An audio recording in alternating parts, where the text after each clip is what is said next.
కొత్త ప్రభుత్వం వచ్చిన తర్వాత ఈ గంజాయి మీద చాలా కఠినమైన నిర్ణయం తీసుకోవడం జరిగింది. ప్రస్తుతం వచ్చిన ఎస్పీ గారి శ్రీ అశోక్ రాజు గారి ఆదేశాల మేరకు ఈ సోషల్ మీడియాన్స్ ఏదైతే ఉందో ప్రజలు చెడు వ్యసనాల వైపు మళ్లించేటువంటి ఎవరైతే దుర్మార్గ పనులు చేస్తుంటారో వాళ్ళ మీద ప్రత్యేకమైన నిఘా పెట్టమని చెప్పేసి ఆదేశాలు ఉంది. ఆ క్రమంలో ఈ సోషల్ మీడియాన్స్ మీద గాంజా మీద కూడా ఒక ప్రత్యేకమైన దళాలు ఏర్పాటు చేసి దాడులు చేయడం అనేది మన జిల్లా వ్యాప్తంగా ప్రకాశం జిల్లా మార్కాపూర్లో కూడా మనం చూడటం జరుగుతుంది. ఈ మధ్యకాలంలో ఏ చిన్న సమాచారం వచ్చినా కానీ దాని మీద మేము వర్కౌట్ చేయడం జరుగుతుంది. ఇక్కడ కొంతమంది దగ్గర ఒక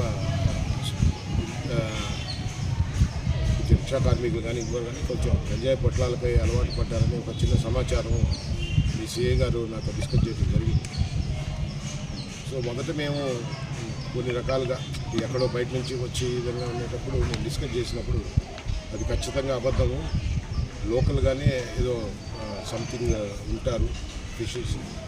మనం ఇన్నిసార్లు పట్టుకున్నా, దాదాపు ఇది నాకు తెలిసి 5వ ప్రెస్ మీట్ అనుకుంటాను, 5వ కేసు ఇంకా కూడా చేస్తున్నారంటే దాని మీద మంచి నిఘా పెట్టమని జరిగింది. ఈ క్రమంలో మీ సిఐ సురేష్